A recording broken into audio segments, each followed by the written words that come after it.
Épisode 42, ChatGPT et la question oubliée. En 1979, un Anglais écrit un roman. Il a 27 ans, il vient de la radio, il n'est ni ingénieur, ni philosophe, ni informaticien. Il s'appelle Douglas Adams. Et dans ce roman, il y a un ordinateur, le plus grand ordinateur jamais construit. On lui pose la question ultime sur la vie, l'univers et le reste. Il calcule pendant 7 millions et demi d'années, et sa réponse tient en 2 mots, 42. C'est une blague, évidemment. Sauf qu'en mars 2026, on a construit des machines qui font presque la même chose. Elles répondent à tout, vite, bien, avec assurance. Elles ne comprennent pas toujours la question non plus, mais elles ne le disent pas. Dans cet épisode, on va relire un roman comique vieux de 45 ans et montrer que Douglas Adams a décrit, en riant, une bonne partie de ce qui nous arrive avec l'intelligence artificielle. Les hallucinations, les assistants trop enthousiastes, les robots dépressifs, les défauts de conception cachés sous les gadgets. Tout y est. Il ne l'a pas fait en lisant des articles scientifiques. Il l'a fait en riant. Et c'est peut-être pour ça qu'il a vu aussi juste. Parce que l'humour, quand il est bon, ne déforme pas la réalité, il la déshabille. Don't panique. Chapitre 1.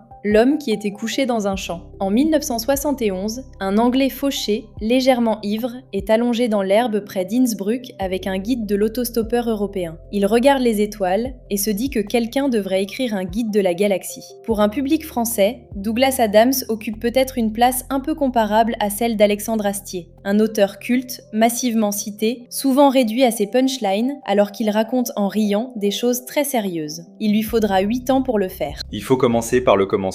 Pas par le roman, par l'homme. Parce que Douglas Adams n'est pas un auteur de science-fiction ordinaire. C'est un comique qui a utilisé l'espace comme décor et la technologie comme punching ball.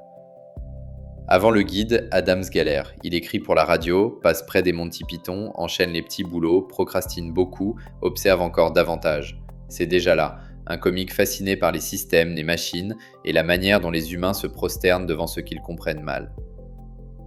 En 1971, il a 19 ans, pas un sou, et il fait de l'autostop à travers l'Europe. Un soir, près d'Innsbruck, en Autriche, il s'allonge dans un champ. Il a dans son sac un exemplaire du Hitchhiker's Guide to Europe, le guide de l'autostoppeur européen. Il regarde les étoiles, et il se dit « Quelqu'un devrait écrire un guide du routard pour la galaxie ». Il mettra 8 ans à le faire, puis en 1978, la BBC lui donne sa chance. Une série radio, 6 épisodes, diffusée à une heure où presque personne n'écoute. L'émission s'appelle The Hitchhiker's Guide to the Galaxy. L'année suivante, en 1979, il en tire un roman. Ce roman deviendra l'un des plus grands succès de la littérature anglaise du XXe siècle, et Adams transformera la suite en ce qu'il appelle lui-même une trilogie en 5 volumes. Parce que le mot trilogie, disait-il, avait une certaine classe que le mot pentalogie n'aurait jamais. Adams écrivait comme il vivait, par à-coups de génie séparés par de longues plages de procrastination spectaculaires. Mais sous la paresse apparente, il y avait un regard rare. Adams voyait les systèmes, les bureaucraties, les absurdités emboîtées. Il voyait surtout la manière dont les humains réagissent face à ce qu'ils ne comprennent pas. Ils paniquent, ils vénèrent, ou ils créent un formulaire. Parfois les trois en même temps. Et il y a un point essentiel. Adams adorait la technologie. Ce n'est pas un luddite qui se moque des machines. C'est un amoureux lucide qui voit exactement où ça déraille. Il a aussi inventé le Babelfish, un petit poisson jaune qu'on se glisse dans l'oreille et qui traduit instantanément n'importe quelle langue de l'univers. En 1979, c'était un gag. En 2026, c'est devenu banal. Des écouteurs et des applis traduisent en temps réel presque n'importe quelle langue. Le Babelfish existe. Adams avait prédit un détail supplémentaire d'ailleurs. Dans le roman, le Babelfish, en supprimant la barrière des langues, a provoqué plus de guerres sanglantes que n'importe quelle invention dans l'histoire de la galaxie. Parce que comprendre ce que dit l'autre, ce n'est pas la même chose que le comprendre. C'est avec cet homme-là qu'on va relire l'IA. Un homme couché dans un champ autrichien, le regard tourné vers les étoiles, et dans la tête un roman qui mettrait 45 ans à devenir prophétique. Chapitre 2. 7 millions d'années pour rien. Un ordinateur géant, 2 prêtres, 2 philosophes en colère, et la réponse la plus décevante de l'histoire de l'univers. Donc, des êtres hyper intelligents, des êtres pandimensionnels, qui apparaîtront plus tard sous forme de souris de laboratoire, décident de construire un ordinateur capable de répondre à la grande question. La question ultime, la vie, l'univers et le reste. Ils construisent Deep Thought, une machine colossale. Et il lui pose la question. Deep Thought réfléchit un instant et dit « Oui, je peux calculer la réponse, mais ça va prendre du temps. Combien ? 7 millions et demi d'années. » Les programmeurs acceptent. Enfin, pas eux personnellement, leurs descendants. Génération après génération, la civilisation entière attend. On élève même pour le grand jour les descendants de l'Unquill et Fook afin qu'ils soient là pour entendre la réponse. Et le jour arrive. La salle est immense. Des millions d'êtres se sont déplacés. Les successeurs des programmeurs originaux, l'Unquill et Fook, 5e génération, s'avancent vers la console en robe blanche. La tension est absolue. Et c'est à ce moment-là que deux types débarquent en hurlant. Magic Tease et Vroom Fondel, philosophes professionnels. Ils exigent qu'on arrête tout. Pourquoi ? Parce que si un ordinateur donne la réponse ultime, à quoi servent encore les philosophes ? Aujourd'hui, les mêmes cris existent, simplement mieux habillés. Experts, éditorialistes, consultants et, disons-le, quelques Raphaël Enthoven galactiques. Tous ceux dont le prestige dépendait du monopole de la réponse. Mais revenons à la salle. Deep Thought s'éveille. Sa voix emplit l'espace. La réponse à la grande question,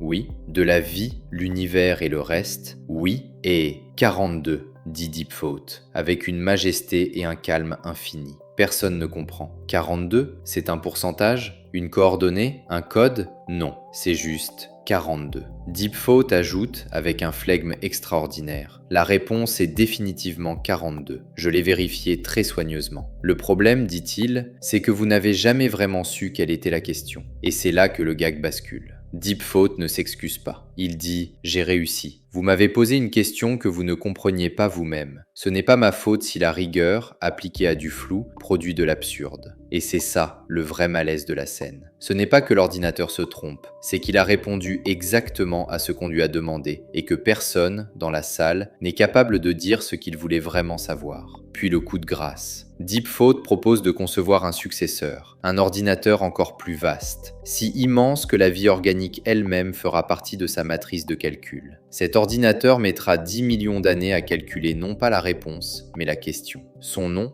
la Terre. La Terre entière est un processeur biologique conçu pour formuler une question que personne n'a encore trouvée. Et la chute, la Terre est détruite, 5 minutes avant la fin du calcul, par les Vogons, des bureaucrates extraterrestres qui construisent une voie express hyperspatiale. Le permis de démolir avait été déposé dans un bureau administratif sur Alpha du Centaure. Personne ne l'avait consulté. Le délai de recours était expiré. Dossier clos. Planète détruite. Merci de votre compréhension. 10 millions d'années de calcul, soufflés par un formulaire que personne n'a lu. C'est le plus beau gag bureaucratique de la littérature. Et c'est une parabole troublante sur notre rapport aux machines. Parce que la question qu'Adams pose ici est exactement celle que nous oublions sans cesse de poser. Chapitre 3. La réponse sans la question. Deep Thought donne 42 avec majesté et calme infini. ChatGPT répond à tout avec la même assurance. L'un des deux avait l'honnêteté de prévenir. Ce n'était pas celui qu'on croit.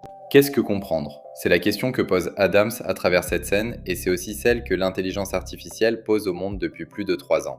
Deep Thought n'a pas compris la question, il l'a dit. Il a calculé une réponse formellement correcte à un problème qu'il ne maîtrisait pas. Le résultat est un nombre absurde. Un grand modèle de langage ne part pas du sens, il part des régularités du langage. Il produit des phrases qui ressemblent à des phrases comprises et c'est précisément pour ça qu'il peut être si utile et si faux. Le philosophe John Searle avait imaginé ça dès 1980, un an après Adams, avec sa fameuse chambre chinoise. Un homme enfermé dans une pièce. On lui passe des symboles chinois par une fente. Il a un manuel de règles qui lui dit quoi renvoyer. Ses réponses sont parfaites. Un observateur extérieur est convaincu qu'il parle chinois couramment, mais l'homme ne comprend pas un seul mot. Il manipule des formes, il ne saisit pas le sens. Deep Thought, c'est cette chambre à l'échelle cosmique. ChatGPT, la même logique à l'échelle industrielle. Et la différence entre les deux est cruelle. Deep Thought prévient, je ne connais pas la question. ChatGPT ne prévient pas toujours. En 2023, un avocat new-yorkais utilise ChatGPT pour rédiger un mémoire devant un tribunal fédéral. Le modèle lui fournit 6 précédents jurisprudentiels, impeccables. Nom des parties, numéro de dossier, date, référence. L'avocat les cite, le juge vérifie. Aucun de ces dossiers n'a jamais existé. 6 fantômes juridiques fabriqués par une machine qui sait à quoi ressemble une référence juridique. Même tonalité, même assurance. Deep Thought donne 42 et prévient honnêtement que quelque chose manque. Les modèles, eux, peuvent produire une réponse fausse avec le même aplomb qu'une réponse juste. C'est tout le problème. Adams avait vu que le problème fondamental n'est pas la puissance de calcul, c'est l'espace entre la question et la réponse. C'est le sens. Et le sens, une machine ne le fabrique pas, elle le simule, brillamment parfois. Mais simuler combler et comprendre sont deux verbes différents. Aujourd'hui, on a inventé un métier pour combler cet espace. On appelle ça le prompt engineering, l'art de formuler la requête assez précisément pour que la machine produise quelque chose d'utile, de poser la bonne question. Adams aurait souri, parce que le prompt engineering, au fond, c'est exactement le métier que les êtres pandimensionnels auraient dû inventer avant de construire DeepThought. Chapitre 4. Votre ami en plastique. Adams a inventé une entreprise tech dont le département marketing est décrit comme une bande de crétins qui seraient les premiers fusillés quand la révolution viendrait.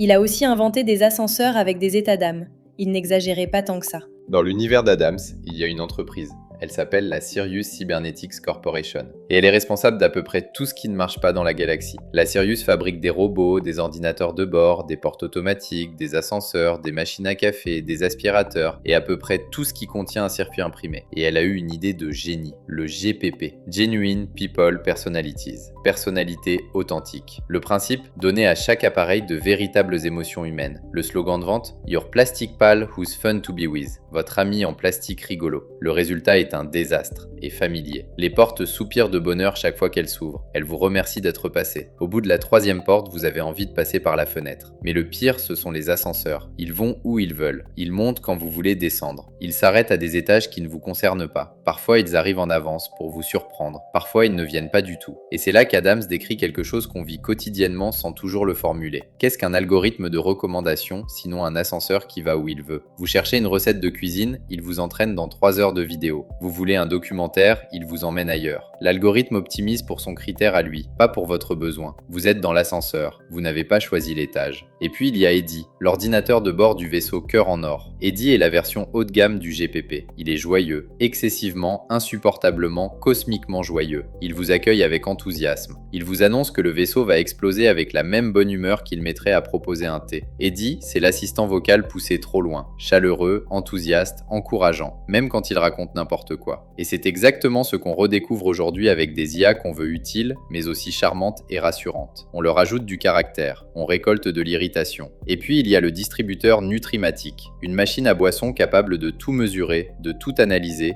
de tout profiler pour deviner ce que vous voulez boire. Puis elle vous sert un liquide qui est, selon Adams, presque, mais pas tout à fait, entièrement différent du thé. Arthur Dent veut du thé, du vrai thé, des feuilles dans de l'eau bouillante. La machine, perplexe, cherche à comprendre pourquoi un humain voudrait un truc pareil. Elle mobilise l'ensemble des ordinateurs du vaisseau pour résoudre cette question. Et pendant ce temps, le vaisseau ne peut plus fuir, parce que toute la puissance de calcul est consacrée à comprendre pourquoi quelqu'un veut du thé. La machine sait tout de vous. Elle mesure, calcule, profile, anticipe. Et elle vous sert quelque chose de presque, mais pas tout à fait, entièrement différent de ce que vous vouliez. C'est le grand drame de la personnalisation. Beaucoup de données, trop peu de compréhension. Mais le vrai coup de génie est une phrase. Adams écrit ceci. Il est très facile de ne pas voir l'inutilité fondamentale de leurs produits parce que la satisfaction de réussir à les faire fonctionner vous aveugle. Et puis le coup final. Leurs défauts de conception fondamentaux sont entièrement masqués par leurs défauts de conception superficielle. Cette phrase contient toute l'histoire de la tech. Le chatbot d'entreprise qui met 3 essais à comprendre votre question et quand il y arrive enfin, vous êtes si soulagé que vous oubliez qu'il n'aurait pas dû avoir besoin de 3 essais. L'IA générative qui produit une image spectaculaire avec 6 doigts à la main gauche et vous êtes si impressionné par l'image que vous ne remarquez pas les doigts. Les défauts fondamentaux masqués par les défauts superficiels. Dans le roman, la devise de la Sirius Cybernetics est Share and Enjoy. Et plus tard, l'immense panneau lumineux Share and Enjoy finit par s'effondrer. Physiquement, il tombe sur le département des réclamations. Adams savait déjà que dans la tech, le slogan finit toujours par tomber sur le service après-vente. Chapitre 5.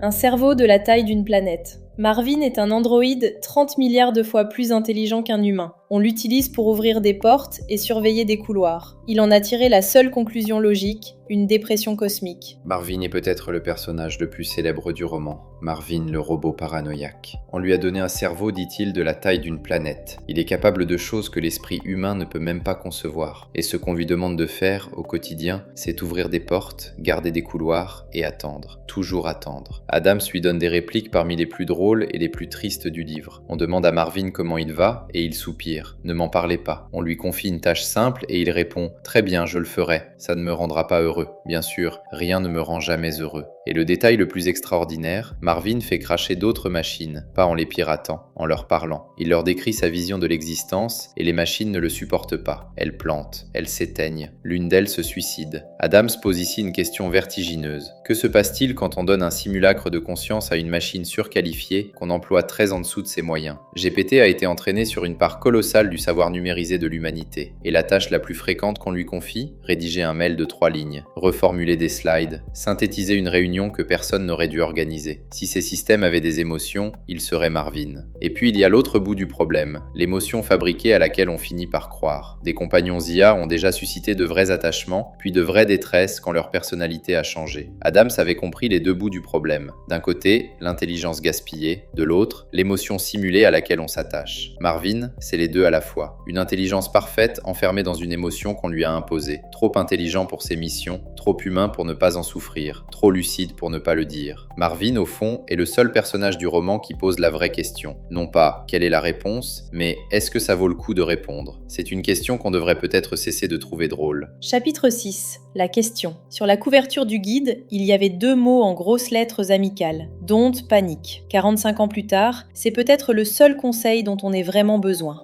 Douglas Adams est mort le 11 mai 2001 à Santa Barbara, en Californie. Il avait 49 ans. Il n'a pas vu le smartphone, il n'a pas vu le cloud, il n'a pas vu les réseaux de neurones, les transformers, les LLM, il n'a pas vu ChatGPT. Et pourtant, Adams avait formulé dans un essai publié en 1999 3 règles sur notre rapport à la technologie. Règle 1. Tout ce qui existe dans le monde quand vous naissez vous paraît normal. Règle 2. Tout ce qui est inventé entre vos 15 et vos 35 ans est nouveau, excitant, révolutionnaire, et vous pouvez probablement en faire carrière. Règle 3. Tout ce qui est inventé après vos 35 ans paraît contre l'ordre naturel des choses et ressemble au début de la fin de la civilisation. Relisez ça en pensant à l'intelligence artificielle. Pour un enfant, ChatGPT est déjà presque naturel. Pour un trentenaire, c'est l'opportunité d'une vie. Pour beaucoup d'autres, c'est une abomination. Adams dit « Ce n'est pas seulement la technologie qui change, c'est aussi vous. Mais ce qu'il nous laisse tient peut-être en une seule idée. Une machine peut produire une réponse. Très vite, très bien, parfois brillamment. Mais elle ne décide pas de la question qui mérite d'être posée. Ça, c'est encore notre travail. Qu'est-ce qu'on veut exactement de cette intelligence? Pas seulement ce qu'elle peut faire, mais ce qu'on veut qu'elle fasse. Ce n'est pas la même chose. Et si on détruit le programme avant d'avoir trouvé la question, si on bâcle le déploiement, si on saute les étapes, si on confond vitesse et direction, ce ne sera pas la faute de l'intelligence artificielle. Ce sera la faute d'un projet de voie express, d'un formulaire que personne n'a lu, d'un vogon qui faisait son travail. Adams ne craignait pas la technologie, il la comprenait, il l'aimait, et il se moquait, avec une tendresse féroce, de notre façon de la charger de nos espoirs, de nos peurs et de nos paresses. Tout ce qu'il demandait, c'était qu'on pose la bonne question.